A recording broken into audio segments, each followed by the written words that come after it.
The tuxedo hung in my closet like a promise waiting to be fulfilled. Crisp black, white shirt pressed, cufflinks polished. In 3 days I was supposed to wear it and walk into the rest of my life. I should have been nervous about vows or centerpieces or the endless choreography of a wedding. Instead, I felt steady. Sure. My fiancée, Julia, was in Miami for her Bachelorette weekend, and even that didn't bother me. I trusted her. We built 5 years of laughter, shared rent, late-night takeout, and the kind of wordless comfort that made the future feel inevitable. That night, I sat alone at the kitchen table, scrolling through seating charts, half smiling at the absurdity of arguing over which cousins should sit near which aunts. My phone buzzed. A number I didn't know. Normally I would have ignored it. Blocked. Deleted. But something about the message's bluntness rooted me in place. You don't know who she really is. Watch this. There was a video file. For a long moment, I stared at the screen, my thumb hovering. Maybe it was a scam. Maybe someone had the wrong number. Maybe this was nothing at all. The fridge hummed, a low steady sound, while the rest of the apartment sat in a silence so thick it felt staged. I pressed play. The image was shaky, grainy, but the voice was hers. Julia. Her laugh unmistakable. She wasn't at a club. Not with her friends. She was in a hotel room, smiling at the camera, pulling 2 strangers toward her as though this moment had been rehearsed. What happens in Miami stays in Miami, right? She joked, looking straight into the lens. I didn't finish the clip. 3 minutes and 42 seconds was more than enough. The tuxedo in the closet stopped being a promise and became a joke. Every detail I had been tending to, the playlist, the floral arrangements, the guest list, collapsed in an instant. I felt it physically, like the floor had tilted under me. I turned the phone face down and sat in the dark, not breathing, not moving, listening only to the slow break of something I thought was unbreakable. The wedding was already over. She just didn't know it yet. I didn't sleep that night. I lay in the spare bedroom staring at the ceiling, every shadow a reminder of what I had seen. Julia was asleep down the hall, unaware that her life had just shifted beneath her feet. I could hear the faint rhythm of her breathing, steady and innocent, as if she hadn't fractured the very foundation we stood on. I thought about walking in, waking her, demanding answers. But what was there to ask? The truth had already been delivered in pixels and sound. Her laugh, the way she leaned into those men, the careless joy in her voice. It wasn't drunken chaos. It was choice. By morning I felt hollowed out. I brewed coffee I didn't drink. Packed a bag I didn't need. When Julia returned from her dress fitting later that day, she was glowing, carrying her garment bag as though it held the crown jewels. She spun once in the kitchen, teasing me with a conspiratorial smile. "You don't get to see until the aisle," she said. Her words felt like knives, not because she meant harm, but because she still thought the aisle existed for us. I forced a smile, nodded, and excused myself, claiming a headache. The lie slid out too easily.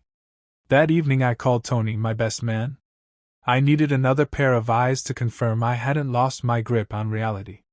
We sat in his car, the glow of the dashboard illuminating his stunned face as the video played. He said nothing for a long time. When it ended, he exhaled like someone who had been holding his breath for too long. "What are you going to do?" he finally asked. "I'm not marrying her," I said. The words came without hesitation, and once spoken, they carried a strange calm. Tony nodded. "Then you need a plan." I looked at the ring still on the counter back home, glittering in its velvet box. 5 years of my life bound up in that circle of metal. Tomorrow, I would take it off her hand without ever touching her finger. The silence between Julia and me was about to become permanent. She just didn't know the walls were already listening. Thursday morning, the apartment felt like a stage set after the actors had left, quiet, ordinary, but unreal. Julia had gone out with her mom, chattering about flower arrangements and rehearsal dinners. She kissed me on the cheek before leaving, the casual intimacy of it slicing deeper than any argument could. She didn't know she was kissing a ghost. I pulled a duffel from the closet and began folding clothes with mechanical precision. Shirts, jeans, the essentials. Each item dropped into the bag with the finality of a gavel. I wasn't angry anymore. Anger had burned through me and left something sharper, cleaner. Certainty. On the kitchen counter, I set down the engagement ring and a folded note. My handwriting was steady, almost cold. I know what happened in Miami. The wedding is off. Nothing more. No explanation, no plea. Just the truth and my absence. For a moment, I stood in the center of the living room, taking in the artifacts of our life together, the framed photos, the throw blanket she loved, the half-finished puzzle on the coffee table. It felt like trespassing in someone else's home. I wanted to smash it all, but instead, I left it untouched, as if erasing myself quietly would wound her more than rage ever could. By the time Julia returned that afternoon, the apartment would echo. No footsteps, no laughter, no me. Only the ring and the note like a gravestone for what we built. I carried the duffel down the stairs, each step heavier than the last. Outside, the air was bright and cruelly indifferent. Tony's car idled by the curb. He didn't say anything when I slid into the passenger seat, he just drove. As the apartment shrank in the rearview mirror, I felt the weight of my decision settle in. This was the point of no return. There would be fallout, rage, tears, explanations I would never hear. But I couldn't give her the satisfaction of confrontation. Some betrayals don't deserve dialogue. When we reached his place, Tony finally spoke. "She's going to come after you." I stared at the horizon, the sun already dipping low. "Let her," I said. "The wedding died in Miami. I'm just burying it." The calls started within an hour. First Julia, then her mother, then numbers I didn't recognize but knew were hers. Bridesmaids, relatives, people who had spent months planning to witness a fairy tale. I let them all go to voicemail. The messages came in waves: confusion, panic, anger. By evening, Julia herself showed up at Tony's house. She pounded the door like she was trying to break it down. When Tony opened it, she pushed past him, her eyes red but blazing. "What the hell is this?" she demanded, shoving the note at me. "You vanish? You cancel our wedding by scribbling 4 lines like a coward?" I stayed seated on the couch, staring at her as though she were a stranger. "You know why?" Her jaw clenched. "No, I don't. You owe me an explanation." I pulled out my phone, tapped the screen, and let the video play. Her voice filled the small room, laughing, teasing, inviting strangers closer. Julia froze, the color draining from her face. "That's not," she started, then faltered. "I was drunk. It didn't mean anything." "You're really going to throw everything away over one stupid mistake?" "One?" My voice cracked, not from anger but from the sheer weight of it all. "You planned to marry me while this sat in the shadows. You toasted a future you already poisoned." Tears spilled down her cheeks, but her eyes searched mine with desperation, not remorse. "We can fix this. No one has to know. We'll move past it, I promise." Her words felt rehearsed, like lines she had told herself on the flight back from Miami. And for a moment, a fleeting, dangerous moment, I wanted to believe her. 5 years of love doesn't just vanish. My heart still recognized her face, her voice, the tremor in her hands. But trust doesn't heal with promises. It shatters once, and the pieces cut every time you try to hold them. "I'm done, Julia," I said quietly. "This isn't my burden anymore." Her shoulders collapsed, and she sank into the armchair across from me, sobbing into her hands. The sound hollowed out the room, filling it with something heavier than silence. This wasn't just an ending. It was the prelude to war, between what she wanted back and what I refused to carry. Julia's sobs cracked the air like glass under pressure. She wasn't the woman I had fallen in love with. She was something raw, stripped of control, clawing at the last threads of a future that had already unraveled. She surged toward me, hands trembling, clutching my arms as if she could anchor me back to her. "Please," she whispered, her voice hoarse. "Don't do this. We can start over. Nobody has to know. I'll make it right." Just, don't leave me like this. Her grip was desperate, almost childlike, but her eyes betrayed her, darting, searching for the right words to cage me. For the first time, I didn't see love in them. I saw fear. Fear of exposure, of failure, of losing the life she had curated so carefully. I gently pried her hands away. You're not fighting for me, I said.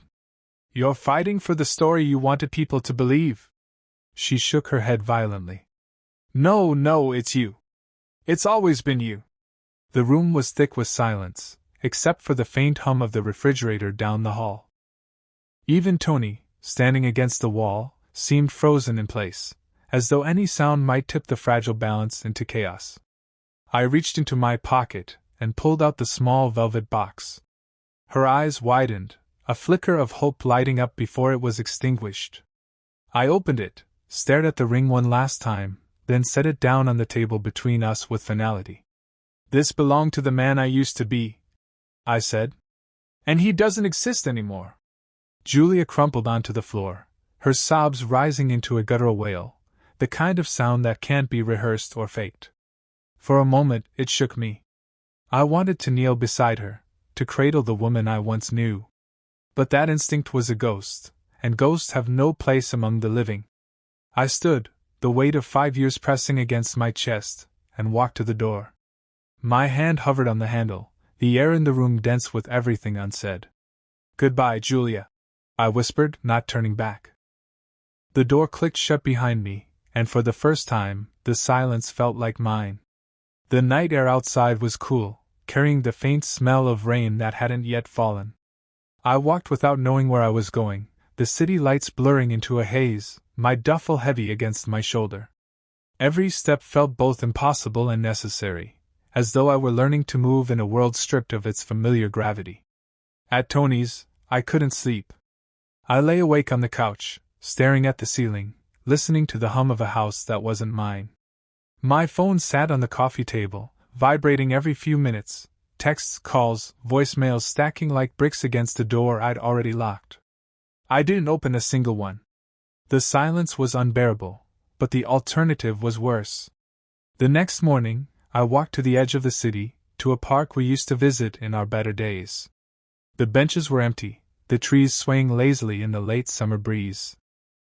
I sat there for hours, watching strangers pass, each face its own universe, untouched by mine. It struck me then, the world doesn't pause for heartbreak. It spins on, merciless and indifferent, and the only choice left is whether you let it drag you forward or leave you behind. I thought about Julia, not the woman on the floor of Tony's living room, but the girl I met years ago, laughing in a bookstore aisle, tucking her hair behind her ear as if she hadn't just stolen my future without knowing it. That version of her is gone, just like the version of me who believed forever could be promised with a ring. The pain was still there, raw and insistent, but beneath it was something quieter, almost clean, the first hint of release. I realized that endings don't come with thunder or applause. They arrive like this, an empty bench, a shifting breeze, a silence that feels less like absence and more like possibility. As the sun dipped low, painting the horizon in shades of fire, I stood and started walking. I didn't know where the road would lead, only that it was mine again. For the first time in months, maybe years, the future no longer terrified me. It was simply unwritten.